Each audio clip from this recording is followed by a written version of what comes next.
Que Dios te bendiga en esta mañana. Hoy viernes 15 de mayo.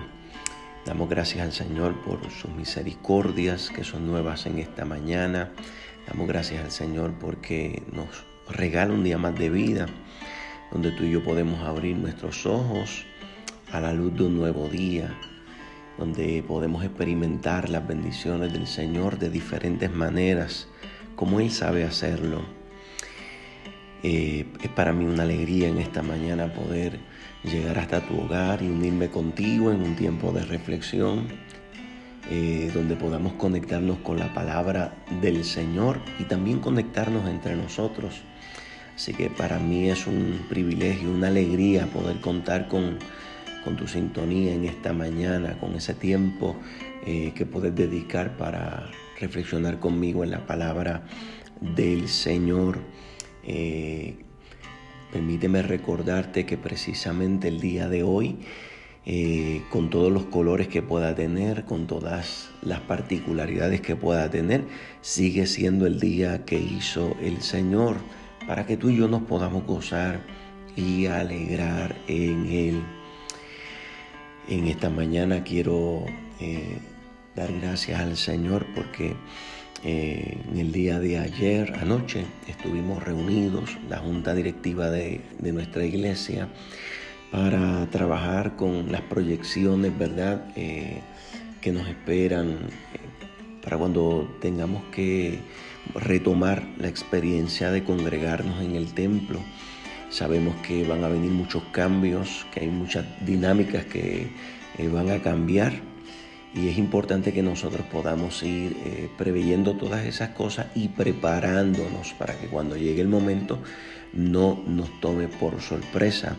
Y estamos trabajando, ¿verdad?, con diferentes áreas que debemos ir afinando y preparando para cuando llegue ese momento. Y en el momento justo y adecuado, ¿verdad?, nosotros vamos a estar comunicándoles a ustedes cuáles van a ser todos esos protocolos, ¿verdad?, y los lineamientos a seguir para que como iglesia del Señor podamos caminar de una manera ordenada y adecuada en medio de las circunstancias que nos ha tocado vivir en este momento de la historia. Gloria al nombre del Señor. Nosotros sabemos que a pesar de los retos que podamos enfrentar, los que hemos estado enfrentando y los que podamos enfrentar próximamente, el Señor nos va a dar la gracia y ha puesto los recursos necesarios en su iglesia para que podamos salir adelante, recordando que la iglesia del Señor no la está edificando mano humana ni sabiduría de hombre, sino que nuestro Señor Jesucristo ha establecido que Él mismo es el que está edificando a la iglesia, y por eso el resultado es que las puertas del infierno ni ninguna otra circunstancia puede prevalecer contra la iglesia del Señor. Por eso tú y yo vamos a seguir adelante, marchando firmes, tomados de la mano del Señor, sabiendo que si el Señor es por nosotros, como decía el apóstol Pablo, entonces ¿quién o qué contra nosotros? Vamos a superar todo esto y lo vamos a hacer unidos con un solo corazón, con un solo objetivo, ¿verdad? Y es glorificar el nombre del Señor y que su voluntad sea hecha. Así como se hace en el cielo, así también en medio de su iglesia y en medio de nuestras vidas. Así que yo les pido que usted se pueda mantener orando, no solamente por toda la iglesia, sino específicamente también por los líderes que el Señor ha puesto en la iglesia de Gravilia, ¿verdad?, en nuestra iglesia, para que el Señor nos dé guianza, nos dé sabiduría, nos dé entendimiento y nosotros podamos tomar las decisiones correctas y dirigir de la manera correcta, que sea su Santo Espíritu a través de nosotros. Así que les pedimos sus oraciones. En esta mañana quiero invitarte a reflexionar en un salmo muy poderoso, y es el Salmo número 1, un salmo muy conocido por todos nosotros, pero es un salmo con un valor extraordinario para la vida de cada uno de nosotros. Máximamente cuando queremos pensar en la verdadera felicidad, porque este salmo precisamente trata acerca de cómo es que nosotros realmente podemos alcanzar la verdadera felicidad o vivir en la verdadera felicidad. Salmo número 1, que está titulado en la mayoría de nuestras Biblias, El justo y los pecadores, lee de la siguiente manera: Bienaventurado el varón que no anduvo en consejo de malos, ni estuvo en camino de pecadores, ni en silla de escarnecedores se ha sentado, sino que en la ley de Jehová está su delicia, y en ella medita de día y de noche. Resultado de ello es que será como árbol plantado junto a corrientes de agua, que da su fruto en su tiempo y su hoja no cae, y todo lo que hace prosperará. Y ahora hace una comparación. No así los malos, que son, y mire cómo lo describe, que son como el tamo que arrebata el viento.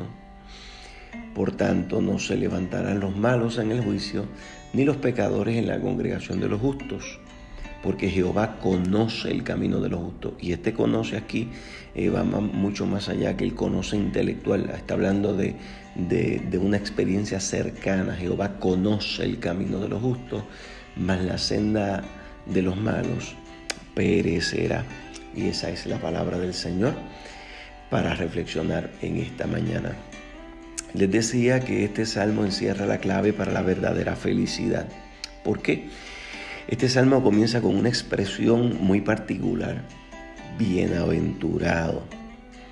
Y bienaventurado puede ser traducido como dichoso, o más bien como doblemente feliz. Mire qué expresión, doblemente feliz. Es como llevar la felicidad a la quinta potencia, como dicen algunos. Este salmo, cuando expresa bienaventurados, está hablando de lo que es verdaderamente la plenitud de la vida, verdaderamente la plenitud de la felicidad. O sea que este salmo nos va a hablar cómo nosotros realmente poder llegar a tener verdadera felicidad. Lamentablemente nosotros solemos pensar que seríamos verdaderamente felices si tuviéramos una mejor casa, o si tuviéramos un mejor trabajo, o tal vez si nuestro cónyuge cambiara, o si nuestros hijos fueran diferentes, o si nosotros tuviéramos un mejor empleo, un mejor negocio o un mejor salario. Pero este salmo nos enseña que la verdadera felicidad, mis queridos hermanos, no es el resultado de cuán grande o cómoda pueda ser nuestra casa. Tampoco es el resultado de si yo tengo el trabajo que siempre soñé, porque la realidad, mis amados hermanos, es que la mayoría de nosotros no lo tenemos. No es el resultado de cuánta plata nosotros tenemos a nuestra disposición para gastar en las cosas que nosotros quisiésemos. Tampoco es el resultado de llegar a haber alcanzado la preparación académica con la que nosotros soñamos desde adolescentes, desde jóvenes. No se trata de si tú y yo tenemos el celular de último modelo, o tal vez la pantalla más grande en nuestras casas.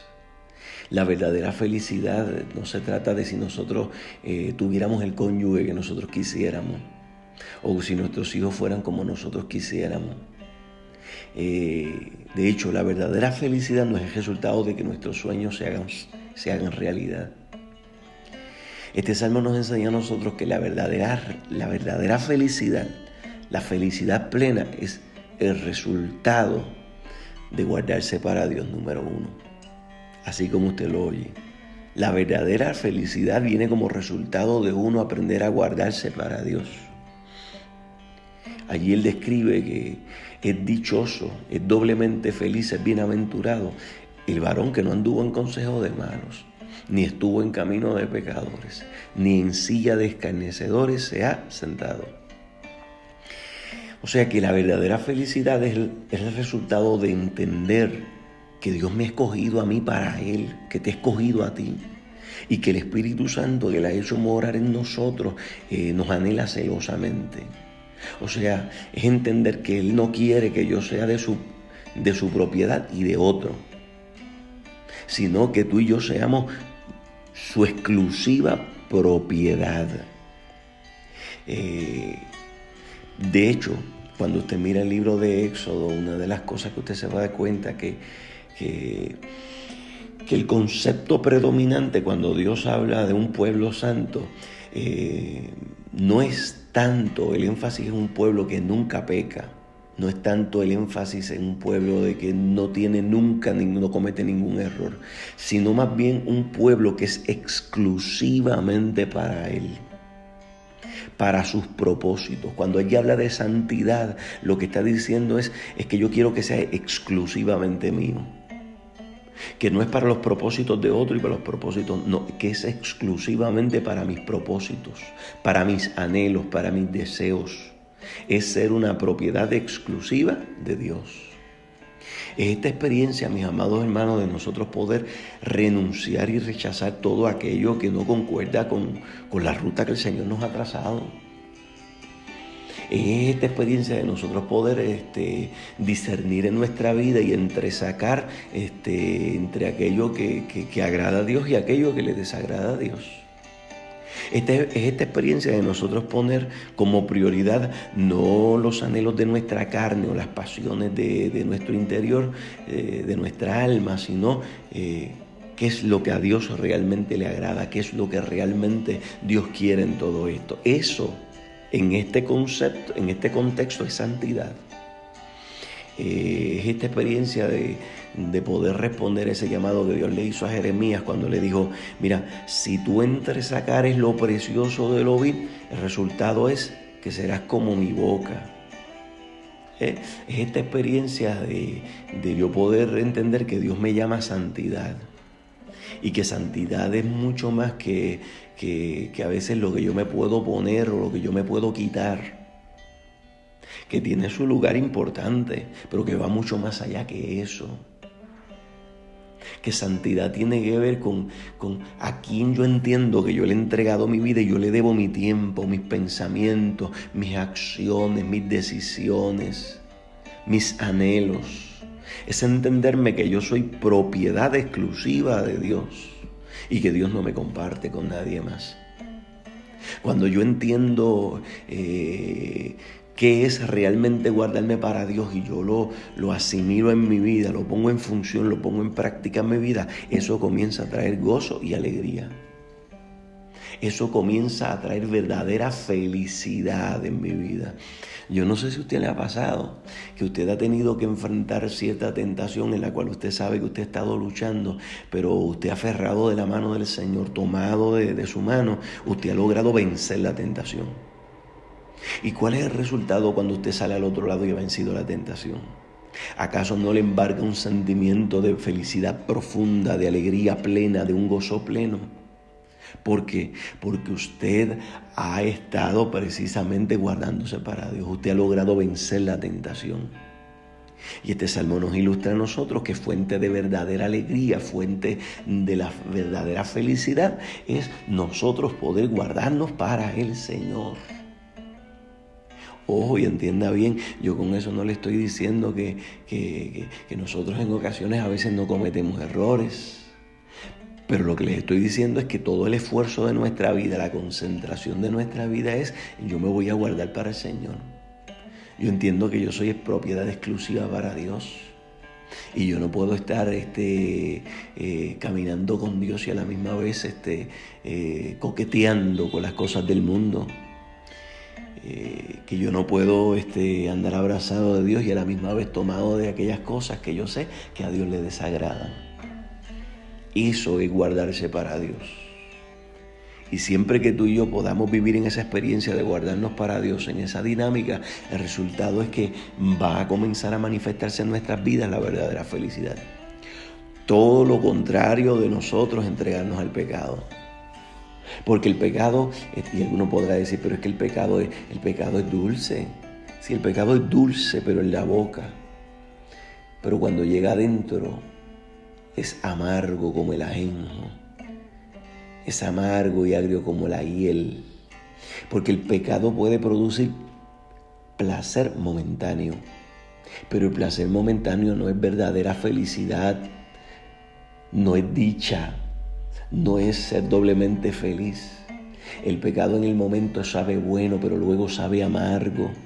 De hecho, dígame cuántas veces cuando usted y yo no hemos pecado, una vez que hemos pecado, que hemos caído en la tentación, ¿cuál es el sentimiento que embarga nuestra alma? ¿Cuál es el sentimiento que embarga nuestra mente y nuestro corazón? ¿Acaso no es un sentimiento de tristeza, de dolor, de frustración? Porque eso es lo que produce el pecado. Oh, gloria al Señor. Pero cuando tú y yo entendemos que el Señor nos ha llamado a consagración, que el Señor nos ha llamado a exclusividad, que el Señor nos ha llamado a santidad, a pureza, integridad, mis amados hermanos, y vivimos esforzándonos, tomados de su mano, con la ayuda de su Espíritu, en esa experiencia de santidad, de crecimiento en la santidad, el resultado es verdadera felicidad. Y él menciona tres de las cosas de las que hay que guardarse, del consejo de los malos, porque el malo no tiene nada que aconsejarme. Número 2, del camino, la manera en que viven y se conducen los pecadores, porque tiene que haber una diferencia marcada en la manera en que tú y yo vivimos de la que viven los pecadores, aquella gente que no tiene a Dios. Y también el guardarnos de la silla de escarnecedores. Algunos en ciertos momentos dados de su vida, ¿verdad?, lograron o entendieron que esto se refería a la silla de un cine o a la silla de un teatro. Y la realidad, mis amados hermanos, que nada tiene que ver con eso. Silla de escarnecedores lo que quiere decir es esta experiencia de yo sentarme, aún puede ser hasta en una silla del templo, pero donde lo que yo me siento es con el propósito de chismear. De hecho, yo puedo sentarme en silla de escarnecedores desde el asiento del sofá de mi casa. Cuando yo comienzo a chismear de una persona, cuando yo comienzo a chismear de la gente, yo estoy sentándome en silla de escarnecedores. Cuando yo empiezo a difamar a otra persona, eso es sentarse en una silla de escarnecedores.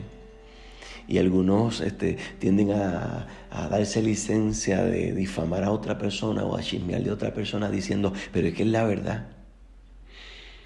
La realidad, mis amados hermanos, es que el chisme y la difamación no necesariamente, esta experiencia del chisme no necesariamente tiene que ver con que sea verdad o que no sea verdad.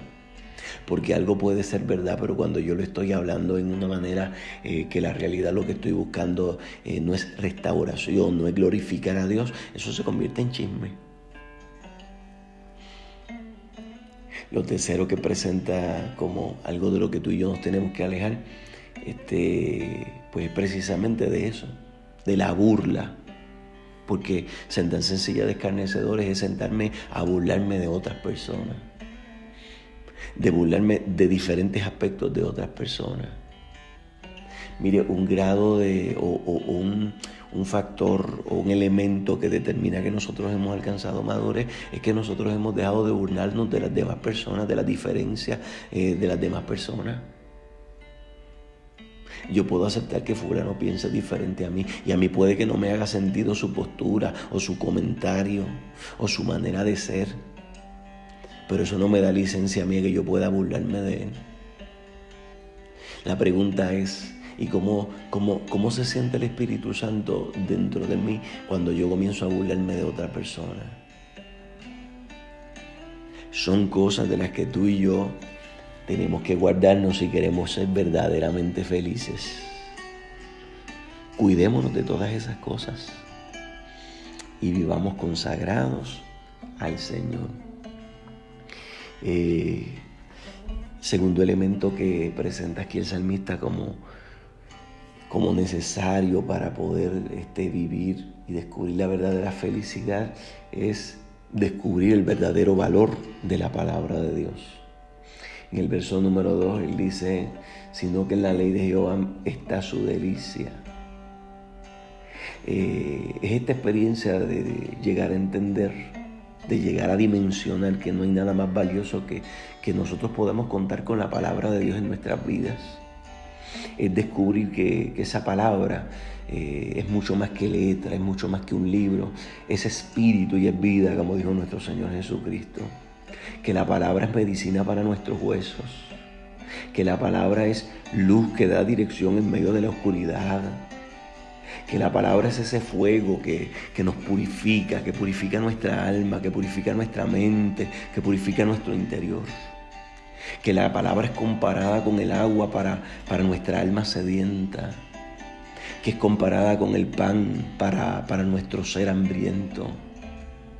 Que la palabra, cuando nosotros nos conectamos con ella, trae consuelo a nuestras vidas cuando estamos afligidos, trae esperanzas en medio de la noche oscura. Que la palabra es la fuente de la verdadera sabiduría, que es la fuente de toda verdadera y completa sanidad, porque es la palabra la que trae sanidad a nuestra alma. Que la palabra es el bisturí que Dios utiliza para operarnos, para transformarnos, hasta formar a Cristo en nuestras vidas. Que es el principal medio que Dios ha escogido para revelarse a nuestras vidas. Que es el principal medio que Dios ha escogido para que nosotros le podamos conocer. De hecho, que es el principal medio que Dios ha escogido para que tú y yo podamos escuchar su voz hablando a nuestras vidas. Resultado de la fuente de la verdadera felicidad es realmente llegar a entender, a dimensionar qué es la palabra de Dios para ti y para mí. ¿Qué es la palabra de Dios? ¿Qué valor tiene la palabra de Dios? Es descubrir que no hay tesoro más grande en esta tierra que la palabra del Señor. Es que tú y yo podemos llegar a deleitarnos en la palabra de Dios. Es esta experiencia donde la palabra de Dios no viene a ser una carga para nosotros, no viene a ser una pesadez para nosotros, todo lo contrario. Nosotros llegamos a deleitarnos. Se llega a convertir para nosotros la palabra del Señor en un deleite. De hecho, lleva a producir en nosotros una emoción, el saber que nos vamos a acercar a la palabra de Dios.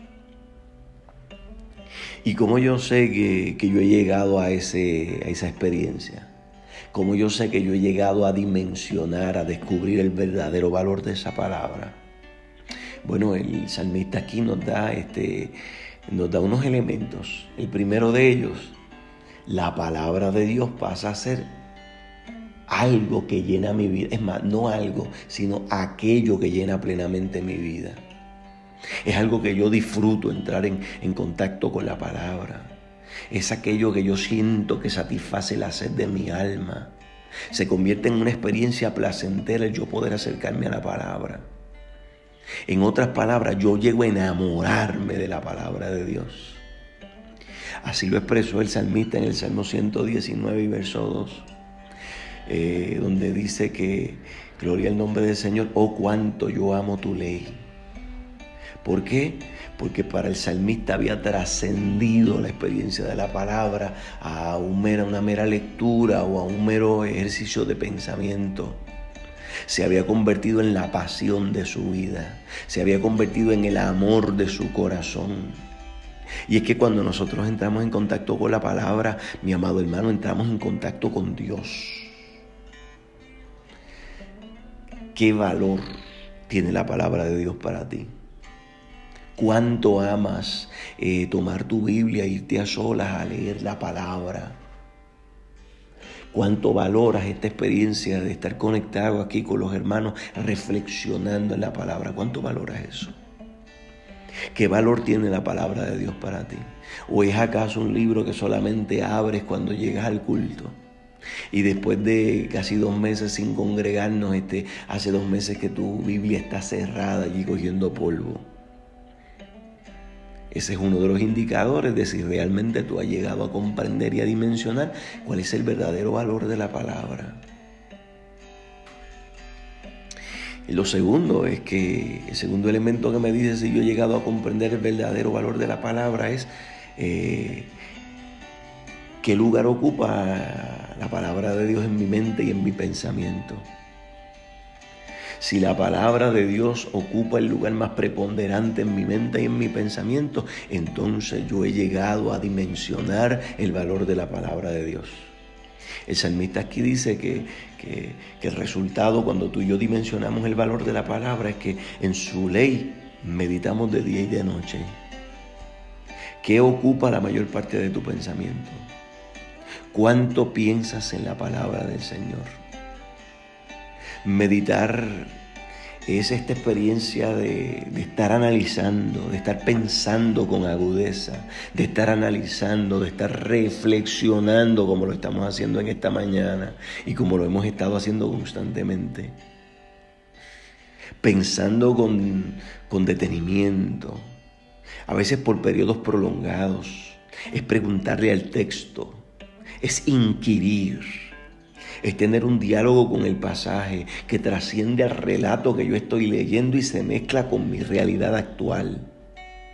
Es llegar a empezar a escuchar la voz de Dios, hablándome en mi aquí y en mi ahora, porque Dios es un Dios del presente. Su palabra es una palabra que está en tiempo presente, en tiempo eterno. Él sigue hablando a nuestras vidas a través de su palabra. Estamos nosotros reflexionando, estamos nosotros meditando en la palabra. Miren, hermanos, esto debe provocar en nosotros el anhelo y el deseo de todos los días nosotros agarrar la palabra y sentarnos a leerla. Y como digo yo, mire, no se lea un capítulo completo, lea de un subtema a otro subtema, sean 10, 12, 8, 9 versos. Y luego, ¿qué le puede tomar a leer eso a usted? Póngale que lo lea 2 o 3 veces para poder grabárselo en la mente. Le puede tomar eso tal vez 10 minutos. Pero cuando usted decide voy a sacar 20 minutos para pensar en lo que estuve leyendo en esos 10 minutos. Voy a sacar media hora. Voy a sacar 40 minutos. 1 hora para analizar, para reflexionar, para pensar. Ahí es realmente cuando nosotros comenzamos a meditar en la palabra del Señor. Y fíjese que el llamado aquí es a que nosotros meditemos no solo de día, sino aún de noche, desde nuestras camas. Algunos me han dicho, pastores, que toda esta situación, toda esta experiencia, todo este encierro ha afectado, ha trastornado nuestros horarios de sueño, de descanso. Pues mire, mis amados hermanos, utilice ese tiempo donde usted está desvelado para meditar en la palabra. Si el salmista dice que él hacía eso mismo, en las vigilias de la noche él meditaba en su ley. Permita al Señor que tú y yo podamos aferrarnos a esa experiencia, mis amados hermanos. Por último, te menciono que el resultado que dice el salmista de nosotros poder entrar en esta experiencia con la palabra es una vida de firmeza y de frutos, una vida fructífera. Dice en el verso número 3, será como árbol plantado junto a corrientes de aguas, que da su fruto en su tiempo y su hoja no cae, y todo lo que hace prosperará. Ese es el resultado de aquel que vive conectado con la palabra. Por eso es que tiene una vida plena de felicidad. Por eso es que tiene una vida llena de dicha, de alegría, de gozo verdadero. ¿Por qué? Porque ha entendido que la verdadera felicidad no es el resultado de ninguna de las cosas que nosotros mencionamos al principio, sino que es el resultado de haber entrado en una correcta relación con la palabra y haber entendido que Dios nos ha dado el tesoro más grande que pueda haber sobre la faz de esta tierra, y es tener el acceso a su palabra, no solo en algunos momentos, no limitado a algunos lugares, sino de día y de noche, donde quiera que nosotros nos encontremos. Así que, mis amados hermanos, echemos mano a la palabra, echemos mano a este tesoro que el Señor nos ha dado, y nosotros vamos a comenzar a experimentar lo que es verdadera dicha y verdadera felicidad, una vida de firmeza y una vida fructífera. Te invito a orar en este momento. Señor, gracias te damos por la dicha de tu palabra.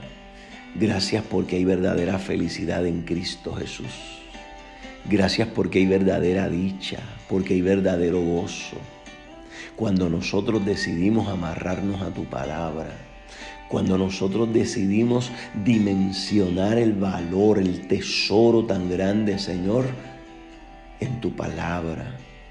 Permite que cada uno de nosotros en esta mañana, Señor, este llamado pueda hacer eco, Señor, y quede grabado en lo profundo de nuestros corazones, y podamos, Señor, retomar esta experiencia de amar tu palabra, de enamorarnos de tu palabra, de deleitarnos en la misma.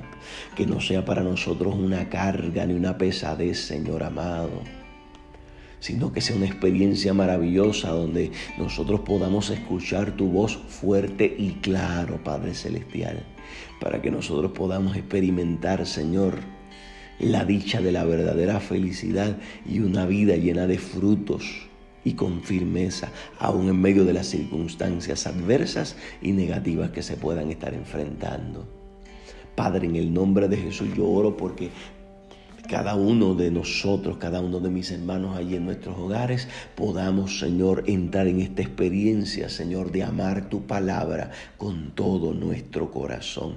Oh Padre, te lo pido en esta hora, Señor, en el nombre de Jesús. Pido que tú bendigas cada hermano que me escucha en esta mañana, que tú le cubras con tu presencia en este día, Señor, que tú le guardes de manera poderosa y extraordinaria. Aleluya. Oh Señor, y que tú despiertes un hambre y una sed por tu palabra en el corazón de todos y cada uno de nosotros. En Cristo Jesús, Señor, nos ponemos en tus manos sabiendo que ahí estamos seguros.